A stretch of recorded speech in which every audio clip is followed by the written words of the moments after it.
Assalamualaikum warahmatullahi wabarakatuh. Perkenalkan, nama saya Delia Fernanda Gustika dengan NIM 046 dari kelas MBS 6D. Pertama-tama di sini saya akan mempresentasikan proposal usaha saya, yaitu tentang bakso aci. Dan usaha ini saya beri nama Delia Boci. Nah, latar belakang saya mendirikan usaha ini karena bakso aci itu makanan asal Garut dari Jawa Barat. Memiliki tekstur yang kenyal karena bakso aci sendiri itu terbuat dari tepung tapioka atau sering disebut dengan kanji dan disajikan dengan kuah hangat dan pedas. Dalam suatu porsi bakso aci itu biasanya berisi beberapa buah bakso aci, terus cuangki, sukro, cikur, remi, dan somai kering. Selanjutnya, tujuan saya mendirikan usaha ini dan memilih bakso aci itu dikarenakan saya ingin berusaha untuk membuat usaha itu di bidang kuliner lokal gitu loh. Terus selanjutnya itu saya juga ingin meningkatkan produk makanan yang murah, enak, dan terjangkau. Biasanya kan masyarakat lebih gimana ya? Lebih tertarik itu pada makanan yang murah, enak, dan terjangkau. Apalagi kalau di sekitar Salatiga itu anak kos, didominasi oleh anak kos kayak gitu. Pada milihnya itu makanan yang murah, enak, dan terjangkau gitu. Nah, selanjutnya saya juga akan menjelaskan sedikit tentang profil usaha saya, yaitu nama usahanya itu Delia Boci. Delia Boci sendiri itu saya ambil dari nama saya, yaitu Delia. Nah, saya mempunyai ide membuat usaha atas namanya itu dari nama saya. Terus pemilik usaha insya Allah saya sendiri, Delia Fernanda Gustika. Bidang usahanya yang saya ambil itu kuliner. Jenis produk itu makanan boci atau bakso aci. Lokasi usaha di Jalan Tentara, Pelajar, RT 3 RW 4 Mangunsari Sidomukti Salatiga. Slogan usaha saya sendiri yaitu yuk cobain yuk. Nah, selanjutnya saya akan menjelaskan tentang aspek studi kelayakan bisnis Islam. Yang pertama ada perencanaan.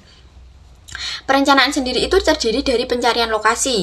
Nah, menurut saya lokasi untuk usaha saya nanti akan saya tempatkan di dekat alun-alun Pancasila. Karena menurut saya itu alun-alun Pancasila itu sangat strategis, banyak dikunjungi oleh masyarakat dan dekat dengan UIN Salatiga. Jadi kebanyakan itu dekat alun-alun Pancasila itu kebanyakan mahasiswa.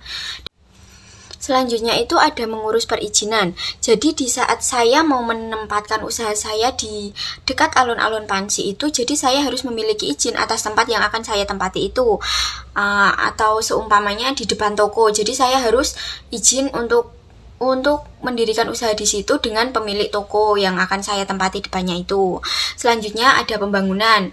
Nah, pembangunan di situ saya hanya akan menggunakan stand-stand kecil dan tidak akan membangun sebuah bangunan, tidak, hanya menggunakan stand kecil seperti stand estalase biasalah kecil pokoknya. Nah, untuk percobaan, selanjutnya kan ada percobaan. Untuk percobaan itu saya akan membuat beberapa produk dan akan saya suruh mencoba seperti tetangga saya atau teman saya atau saudara terdekat gitulah. Nah, selanjutnya untuk promosi itu saya menggunakan sosial media untuk mempromosikan usaha saya. Seperti nanti saya akan share ke WA, ke status WA, terus ke status Facebook, Instagram, dan lain-lain. Dan meminta bantuan teman-teman untuk lebih menyebarluaskan usaha saya. Selanjutnya itu ada struktur organisasi pemilik usaha. Nah, struktur ini tuh terdiri dari keuangan, pemasaran, produksi, dan distribusi. Selanjutnya itu ada aspek pasar dan pemasaran. Nah, aspek pasar dan pemasaran itu yang pertama itu ada strategi pemasaran. Nah, strategi pemasaran terdiri dari produk. Produk yang ingin saya jual atau usahakan ini adalah Delia Boci, yang merupakan tadi saya sudah berbicara, makanan ini tuh berasal dari Garut. Produk yang dijual harus memiliki nilai ekonomis tapi tetap berkualitas. Pengemasannya juga harus bersih dan menarik perhatian agar konsumen itu tertarik untuk membeli produk kita. Selanjutnya itu ada harga. Nah, harga yang saya patokkan untuk boci yang saya jual itu kan ada 3 varian, boci original, isian telur puyuh, isian ayam suwir. Nah, untuk boci original saya membudget 8.000 per porsi, dan boci isian telur puyuh 10.000 per porsi, dan boci isian ayam suwir 10.000 per porsi. Menurut saya harga segitu harga yang standar lah, murah untuk anak kos dan masyarakat sekitar. Nah, yang selanjutnya itu ada tempat. Nah, tempat yang saya pilih, sudah saya singgung tadi ya, tempat yang saya pilih itu dekat dengan alun-alun Pancasila, karena letaknya yang cukup strategis dan dekat jangkauannya dengan mahasiswa dan masyarakat sekitar. Otomatis, gimana ya, alun-alun Pancasila itu kan rame terus ya. Nah, jadi saya berpikir kalau, oh iya, kalau mendirikan usaha di sini tuh otomatis peluangnya lebih banyak, karena masyarakat sekitar dan banyak mahasiswa di sekitar alun-alun Pancasila gitu. Selanjutnya ada promosi. Promosi yang saya lakukan itu secara online, yaitu menyebar flyer ke sosial media seperti WhatsApp, Instagram, Facebook, dan lain-lain, guna menarik calon konsumen. Kan semenjak COVID itu kan kita berbelanja melewati online, terus pesan makanan juga melewati online. Nah, itu menurut saya peluang yang sangat besar gitu loh untuk memasarkan produk saya kepada konsumen. Nah, selanjutnya itu ada analisis SWOT, yaitu kekuatan yang pertama ya.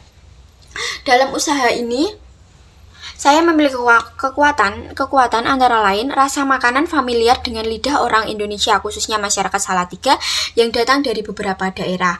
Kan gimana ya, familiar dengan lidah orang Indonesia itu kok tidak gimana ya, rasanya itu sudah ada asamnya iya, manisnya iya, gurihnya iya.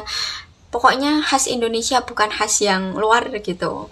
Terus harga bahan untuk usaha ini relatif murah, jadi saya berani mengambil keputusan untuk mendirikan usaha bakso aci ini. Harga jual selektif stabil sehingga resiko kerugian sangat kecil. Dan produk tidak menggunakan pengawet. Jadi produk yang saya buat nanti itu tidak menggunakan pengawet. Jadi dijamin aman untuk dikonsumsi. Nah, selanjutnya itu ada kelemahan. Produk yang saya jual itu tidak tahan lama karena merupakan produk yang dibuat tanpa pengawet. Sudah saya jelaskan tadi ya. Terus, juru masak harus benar-benar mengerti mengenai komposisi dari bakso aci khas Garut agar cita rasanya tidak berubah. Nah, jadi tidak asal orang itu bisa membuat cita rasa bakso aci yang sebenarnya asal Garut ini. Jadi harus benar-benar ada juru masaknya. Untuk opportunity atau peluang atau kesempatan, peluangnya cukup besar untuk dikembangkan, memberikan keuntungan yang cukup besar, dan banyak orang Indonesia yang menyukai jenis makanan yang kekinian. Nah, menurut saya bakso aci ini masih kekinian lah, apalagi untuk masyarakat sekitar dan mahasiswa atau anak-anak zaman now sekarang. Nah, untuk ancamannya sendiri itu produk itu mudah ditiru. Jadi, saya mendirikan produk ini, bakso aci, bisa saja pesaing saya itu ikut, oh iya mau mendirikan bakso aci seperti itu. Kan bahan-bahannya juga relatif mudah dan murah gitu. Pelanggan yang mudah bosan itu selanjutnya. Pasti pelanggan itu mudah bosan, apalagi kalau udah nyoba beberapa kali gitu paling udah bosan gitu. Itu menurut saya ancaman bagi usaha saya. Nah, untuk analisa keuangannya sendiri itu saya untuk memberi tepung kanji itu 10.000 per kilo, daging ayamnya 40.000 per ekor, tepung terigunya 10.000 per kilo, garam 3.000 per kilo, minyak goreng itu 21.000 per kilo kalau belum naik ya. Sekarang kayaknya 25 deh. Bumbunya itu 4.000 dan totalnya itu 90.000 dikali 30 hari. Kan saya hanya akan mencoba 1 bulan. Nah, 1 bulan itu habis 2.700.000. Nah, untuk modal peralatannya sendiri itu buat atau etalase untuk jualan itu 1.500.000. Peralatan memasaknya 1 juta, kemasan plastiknya 11.000 per patch, berisi 70 lembar dikali 30 yaitu 330.000. Dan totalnya itu 2.830.000. Berarti modal awal yang dibutuhkan untuk produksi selama 1 bulan itu 2.700.000 ditambah 2.830.000 dan hasilnya itu 5.530.000. Nah, estimasi pendapatan bisa diasumsikan perharinya itu bakso aci yang terjual bisa mencapai 250 butir dengan harga 500 per butirnya. Maka perharinya itu 250 per 500 dikali 500 yaitu 125.000 dan per bulannya 125.000 dikali 30 hari yaitu 3.750.000. Dengan demikian untuk dapat balik modal yang saya keluarkan itu hanya membutuhkan waktu 5 bulan saja. Nah, dan dengan keputusan 5 bulan itu kan sudah balik modal dan menurut saya keputusan studi kelayakan bisnis ini dinyatakan layak. Nah, sekian presentasi dari saya. Kurang lebihnya mohon maaf. Wassalamualaikum warahmatullahi wabarakatuh.